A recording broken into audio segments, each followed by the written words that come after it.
Ang nais ko lamang ay mapaamo ka. Dahil mula nang masilayan kita, ay umiibig na ako sa iyo, mahal na diwata. Hindi madaling paibigan ng isang diwatan tulad ko. Sabihin mo sa akin kung paano mapaibig ang isang kagaya mo. Nais ko na magtungo ka sa Hilaga. Makikita mo roon ang tahanan ng diwatang si Alonsina. Meron siyang putong nayari sa mga ulap at bulaklak. Ang putong na nais kong mamasdahan at mahawakan. Bakit niyo tinalikdan ang aking panuto? Bakit kinalaban niyo pa rin si Malaya? Higit na pagsisisihan namin kung isa na naman sa atin ang kanyang kalabayan at agawan ng kapangyarihan. Panahon na upang bigyan siya ng kaparusahan. Paano niyo parurusahan ang isang taong gaya ni Malaya na natuklasan ko na nasa ilalim ng sumpa ni Brigadang Padre Sinak ng Bulawan? Inamin sa akin ni Makabusog magayon. Mahal na diwata, nawawala ang aking apo. Huwag ka mag-alala, pagkat ligtas ang bata. Kailangan ko iligtas ang anak ko. Kailangan ko matalo ang mga kapanhalig ni Magayan. Nang sa ganun ay magamit ko ang kapangyarihan laban kay Wancho.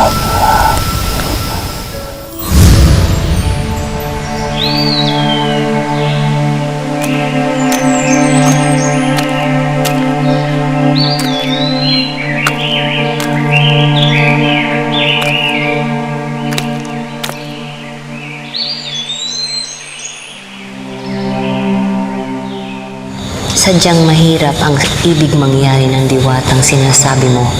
Subalit, maaari mo pa ring maisagawa ito kung ikaw ay lilikha ng isang uri ng lana na kapag mabasbasan sa tulong ng aming matatandang dasal upang ikay makalipad patungo doon sa kalangitan. Oray, maaari nga ba talagang mangyari to? Kung ganun ay, anong dapat kong gawin? Hanapin mo ang pinakamatandang puno ng nyog sa Ilaya at kumuha ka ng bunga nito. Ngunit mag-iingat ka pagkat baka ikaw ay pigilan at kalabanin na nagbabantay ditong pusaw.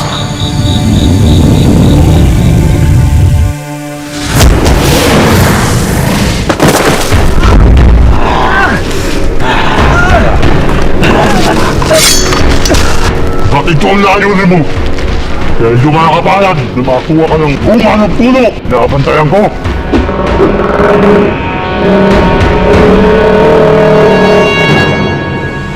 Magayon, ibig sana namin humingi ng paumanhin sa aming mga nagawa. Totoong nagpadala lamang kami sa aming galit, kaya hindi namin napag-isipan na maaring may kinalaman nga si Brigadang Padre Sinak ng Bulawan sa pagbabagong naganap sa kalooban ni Malaya. Lahat tayo ay muntik ng maloko ng diwata ng pagkaganid. Buti na lamang at nalaman ni Santo Nilio ang tunay na nangyari. Kaawa-awa ngayon ang lagay ni Malaya. Batid kong naglalaban at naguguluhan ang kanyang isipan. Ano ang magagawa natin upang matanggal sa kanya ang mentala ni Brigadang Padre Sinak ng Bulawan? Hindi ko batid. Ngunit ang mahalaga ngayon ay mahanap ko siya. Kaya manatili na lamang kayo dito at ako maghahanap sa kanya.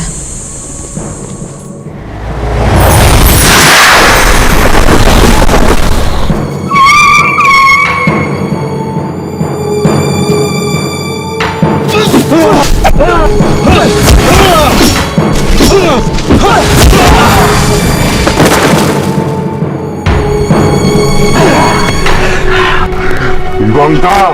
Kung iniisip mo na ako'y masasaktan ng sandatang gawa ng tao, lalo ka lang masasaktan kung magmamatigas ka pa. Kaya ako sa'yo! Mabuti pang umalis ka na kung gusto pang mabuhay ng matagal! Hindi!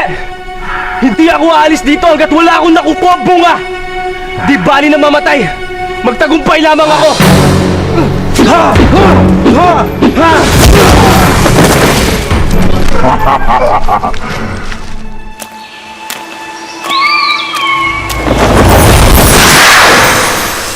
Malaya, batid ko na ang tunay na naganap sa iyo, kaya hayaan mo kung tulungan kang mawala ang sumpa sa iyo ni Brigadang Padre Sinak ng Bulawan.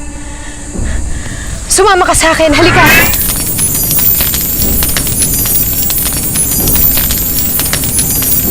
Malaya.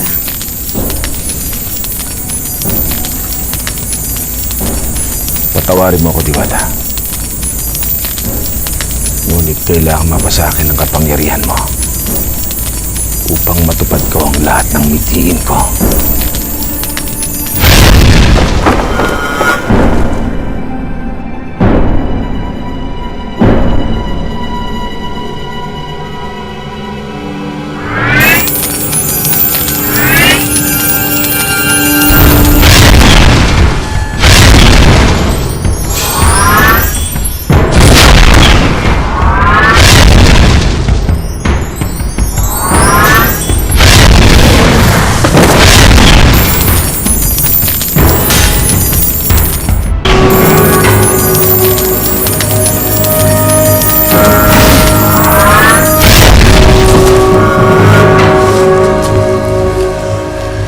Hindi mo ako kaya, Diwata.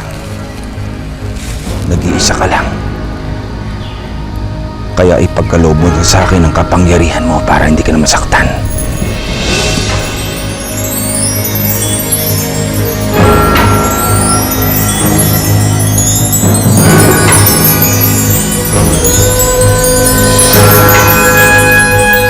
Bibigyan pa kita sa pagkakataon. Umalis ka na rito. Para hindi ka masaktan lalo. Hindi maaari! Para kang magayon!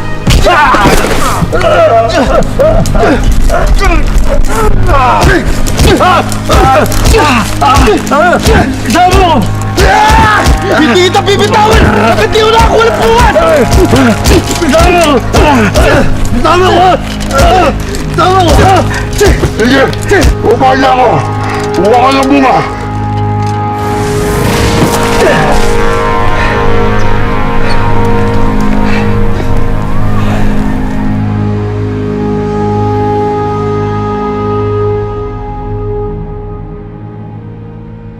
Ikinalulungkot ko, Esperanza. Ngunit maging kami ay hindi rin namin alam kung saan dinala ng Diwata si Antonio. Bakit hindi nyo alam? Hindi ba't kapanalig niya kayo? Bakit wala kayong alam, Tio Hernando? Tio Hernando, tulungan nyo naman ako. Tulungan nyo kami ng anak ko. Pakiusap. Paumanhin niya. Tio Hernando.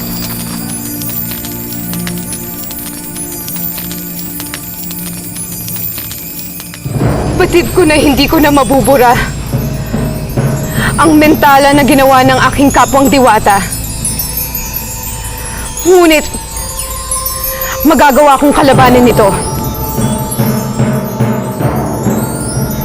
Isang mentala ay aking bibitiwan ngayon upang mapangalagaan ko ang kaligtasan ko at ng mga diwatang kapanalig ko. Mula sa araw na ito, ay hindi mo nakakalabanin ng mga diwatang kaibigan at kapanalig mo. Sapagkat iibig ka na sa kanilang kinikilalang pinuno. Oo, Malaya. Iibig ka ngayon sa akin, kaya hindi mo na magagawang kalabanin pa ako. Iibigin mo ako ng buong puso at isip.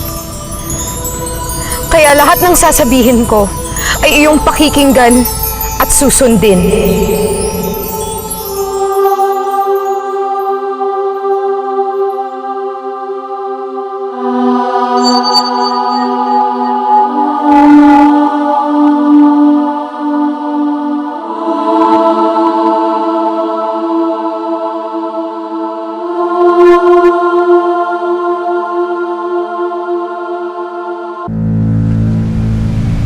Mahal na Diwata.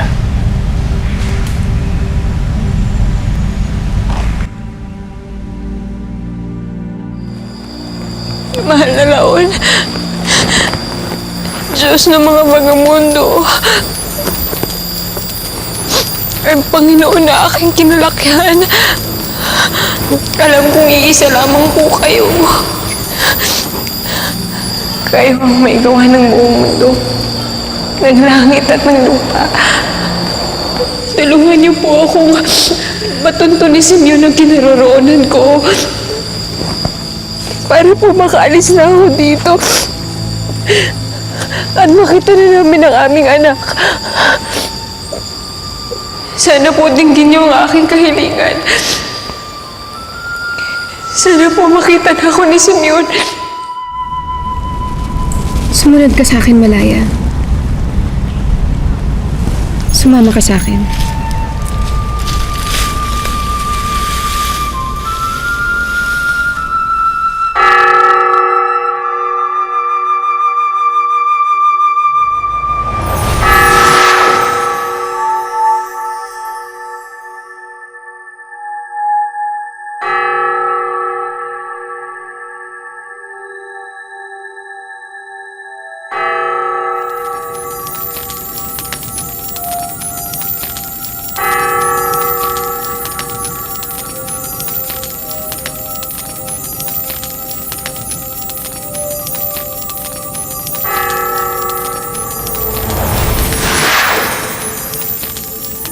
Diwata, nasaan ang aking anak?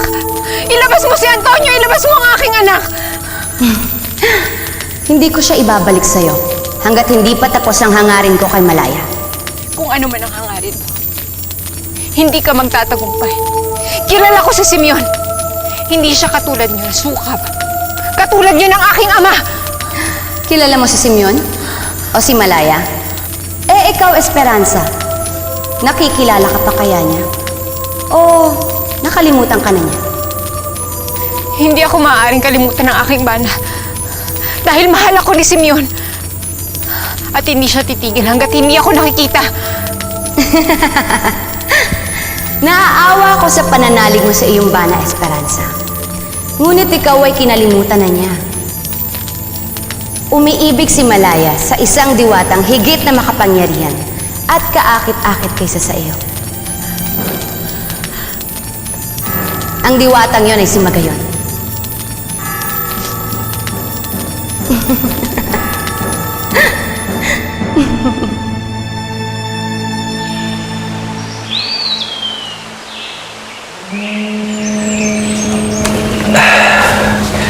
Babaylan, narito na ang niyog na pinapakuha mo sa akin. Nagtagumpay ka laban sa nakabantay ritong busaw. Oo, Babaylan. Kaya gawin mo na nararapat upang magamit ko ng bunga na to sa aking paglalakbay patungo sa hilagang kalangitan.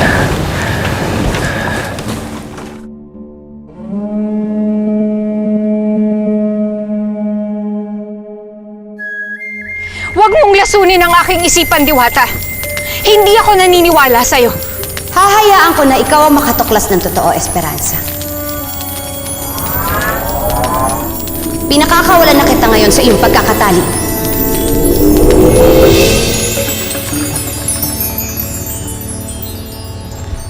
Sumulong ka na, Esperanza. Umalis ka na. Hanapin mo na ang iyong taksil na bana. Hindi ako aalis dito hanggat hindi ko kasama si Antonio. Hanapin mo si Malaya. Kapag napatunayan mong mali ako, ibabalik ko sa iyo ang iyong anak.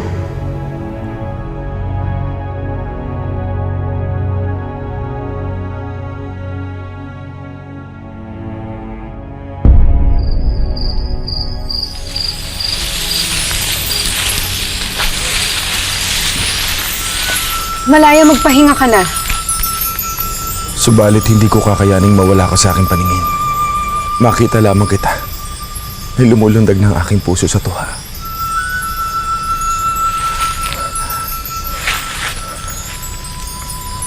Mahawakan lang kita.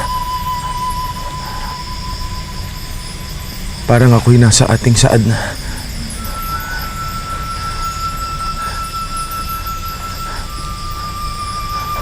Utang na loob, Malaya. Pigilan mo ang iyong sarili.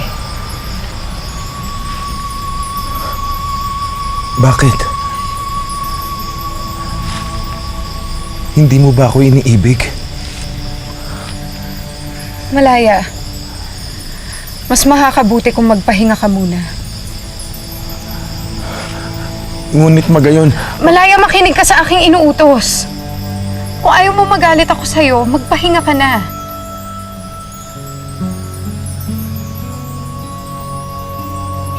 kung yun ang nais mo,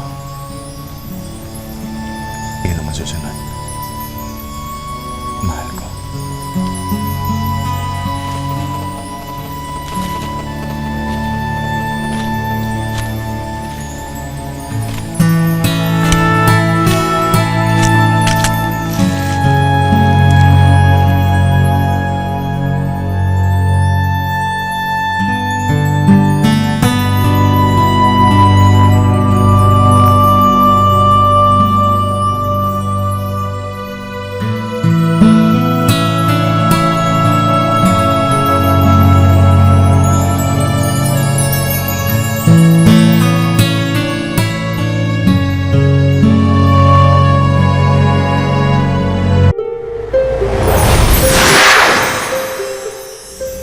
Nagtagumpay ka, Magayon.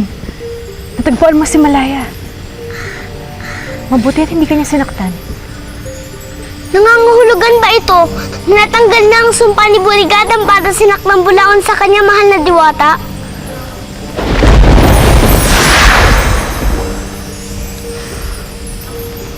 Nananatili pa rin sa kanyang isipan ang sumpa ni Burigadang Pada. Ngunit pansamantala ko itong napahinahon. Binigyan ko rin ng isang mentala si Malaya. Siya'y umiibig na sa akin ngayon.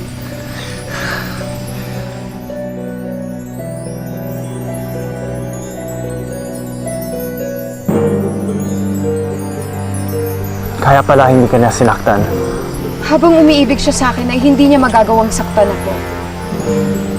At susundin niya ang bawat iutos ko sa kanya. Kaya pala hindi niya kami hinahamon ngayon ng laban. Sapagkat ibinilin ko yun sa kanya bago pa man kami makarating dito. At susundin niya ang utos na yon hanggat ako ang tinitibok ng puso niya. Aalisin ko lamang ang mentala na ito sa kanya sa sandaling matanggal na ang sumpa ni Burigadang Pada Sinaklang Bulawan. Ngunit, paano natin magagamot ang isipan ni Malaya? Paano natin matatanggal sa kanya ang sumpa ng diwata ng pagkaganit? Barangaw, tumungo kayo sa tahanan ni Pandaki at alamin niyo sa kanya kung ano ang ating gagawin. Masusunod, Magayon.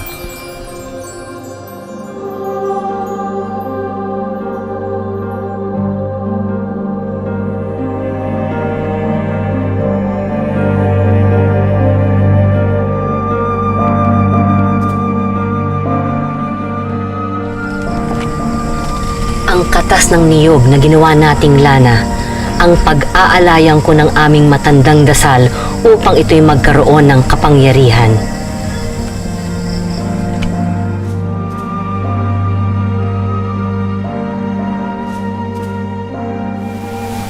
O laon nga gamhanan, ikaw nga tinugdan sa tanan nga gahom. Maluoy ka ni ining ulitawo, nga nahigugma sa nilalang nga imong gibuhat. Ug amuti siya sa imong tabang. Gangkalan masing kasanwa, panananginin ninyo kining lana, aron kining mahimo kahibulungan.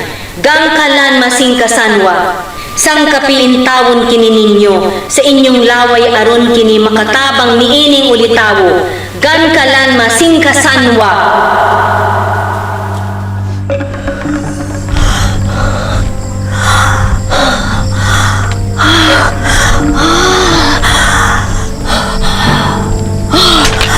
Babay na.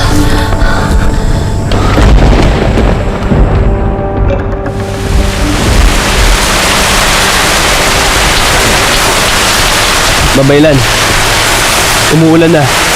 Halika. Ako na maghati sa inyo balay. Huwag bahandi. Dininig ni Laon ang aking panalangin. Ang mga patak na ulan na yan ay ang kanyang laway na ibinagsak niya upang sangkapan ang ating lana na makapagdudulot sa iyo ng pansamantalang kakayahan.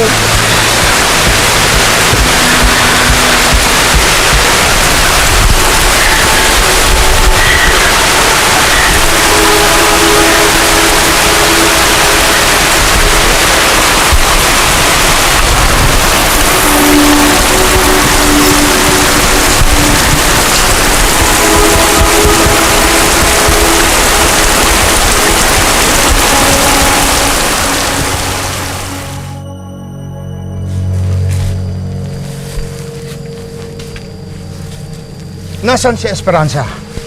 Huwag mong sabihin pati siya inilayo mo sa akin. Hindi ko siya inilayo sa'yo. Bagkus siya ay aking pinatakas. Ito ginawa yun. Sigurado ko pupunta niyo si Indio. Kailangan maabutan natin si Esperanza. Hayaan niyo na sa Esperanza. Pagkat may dahilan kung bakit ko siya pinatakas. Nais ko talagang makita silang dalawa ni Malaya. Pabayaan yung maganap ang nais ko. Nang sa gayon, ay tuluyan ng mawala, hindi lang ang mga kapanalig ni Malaya, pati na rin ang kanyang asawa. Hindi yan ang ating naging usapan, Diwata. Sabi ka nga, ikaw ba'y kakampi ko pa o hindi na? Bakit ka nagagalit sa akin? Hindi ka ba nagtitiwala sa akin? Pero bakit mo kailangan gawin yun? Iisa lang ating kaaway. Kaya't huwag ka na magtanong. Magtiwala ka na lang na ang lahat ng ginagawa ko ay laban kay Malaya.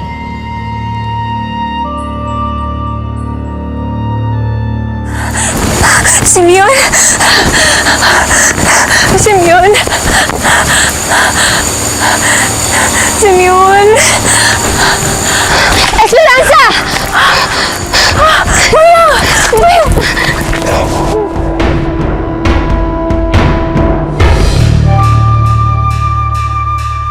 Senyor, tinatama sinasaad mo sa akin na umili sa pinag-usapan ng mga diwata.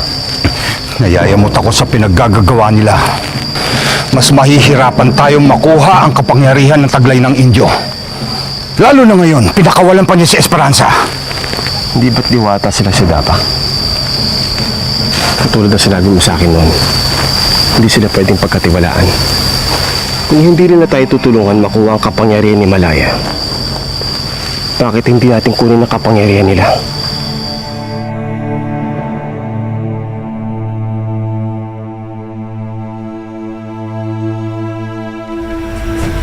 Hindi ako makapaniwala na kayo ni Antonio ay ipiniit ng iyong ama sa tulong pa ng isang diwata. Dati, hindi nakikialam o nagpapakita sa sino man ang mga diwata. Kaya iba ng panahon ngayon. Nangyayari ang mga bagay na dati ay hindi nagaganap.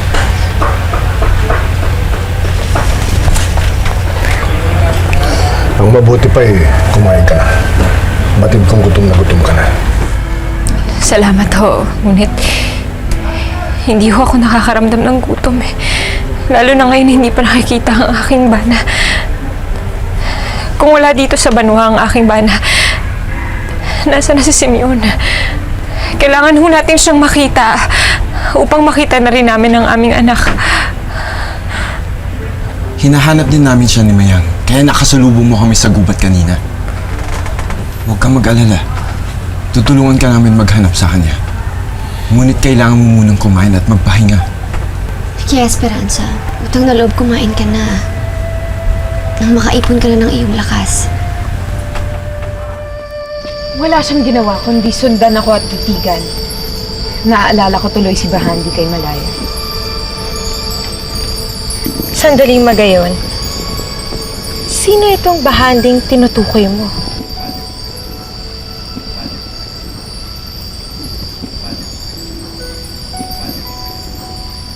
Bakit hindi ka makasagot magayon? Si Bahandi ay isang tao na nakakakita ng mga tulad natin. Minsan niya na akong nakita. At mula nun, hindi niya na ako tinigilan. Kung gayon, umiibig din sa'yo ang Bahanding ito katulad ni Malaya?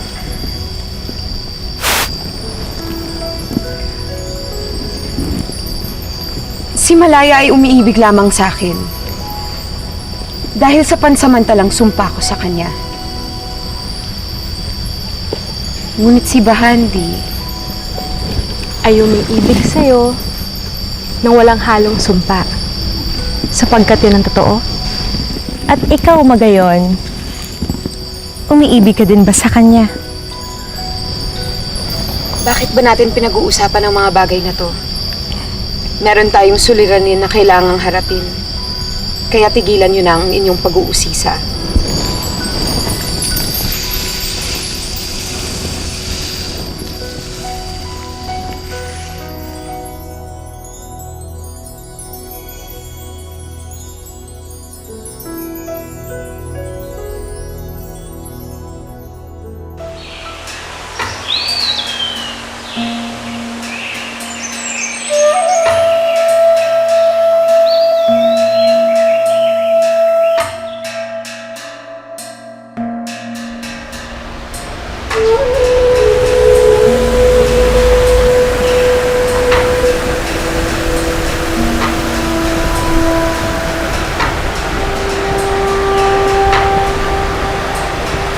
Uray, bakit ho dito tayo nagtungo?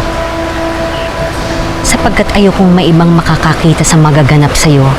Sa sandaling gamitin mo ang makapangyarihang lana na ito. Sa palagay niyo ho ba, ay magagawa ho niya na mapalipad ako? Bakit hindi natin subukan? ipahid mo ito sa iyong buong katawan.